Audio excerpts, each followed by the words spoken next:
इस वीडियो में हम देखने वाले हैं इंसर्ट मेथड इन पाइथन। आज की वीडियो में हम देखेंगे कि इंसर्ट मेथड क्या होता है और हम अपने प्रोग्राम में इसे किस तरह से यूज़ कर सकते हैं।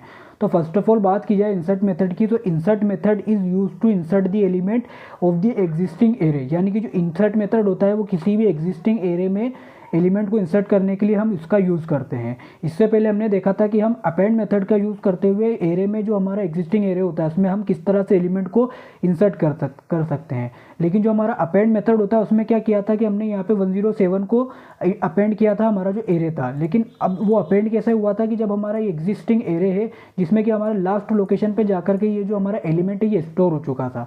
अब अगर मैं चाहता हूँ कि यहाँ पे जो हमारा 101 है और 102 है, इसके बाद मैं चाहता हूँ कि यहाँ पे 107 ऐड हो, तब यहाँ पे मैं अपेंड मेथड का यूज़ करके अगर इसे प्रोसेस करूँगा तब ये 101 और 102 के बीच में जाकर के स्टोर नहीं होगा। अगर मैं चाहता हूँ कि जो स्पेसिफिक इंडेक्स है वहाँ पर जाके 107 अपेंड हो या इंसर्ट हो, तब मुझे उस कंडीशन में यहाँ पे इंसर्ट मेथड का यूज़ करना होगा। इंसर्ट मेथड क्या करता है कि जब भी आपका स्पेसिफिक इंडेक्स होता है वहाँ पे वो एलिमेंट को इंसर्ट कर देता है। तो इंसर्ट हम यहाँ पे देंगे।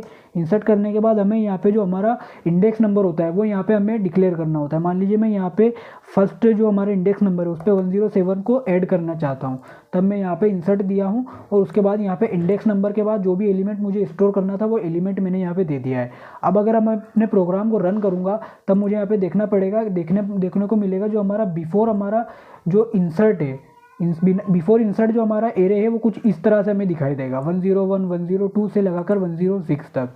लेकिन हमने जब यहाँ पे इंसर्ट मेथड का यूज़ किया है और हमने स्टेटमेंट में दिया है कि जो फर्स्ट लोकेशन है उस पर जाकर के 107 को स्टोर कर दो, तब यहाँ पे क्या होगा कि 101 के बाद यहाँ पे 107 इंसर्ट हो जाएगा।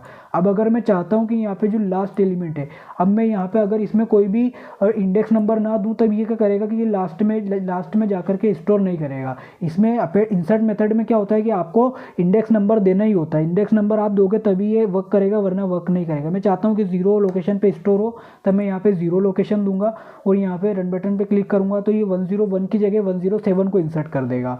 तो कुछ इस तरह से हम इंसर्ट मेथड का यूज़ करके किसी भी एग्जिस्टिंग एरे के जो स्पेसिफिक इंडेक्स होते हैं उन पर एलिमेंट को स्टोर कर सकते हैं। तो आई होप आपको समझ में आया होगा कि इंसर्ट मेथड क्या होता है और हम अपने प्रोग्राम में इसे किस तरह से यूज़ करेंगे।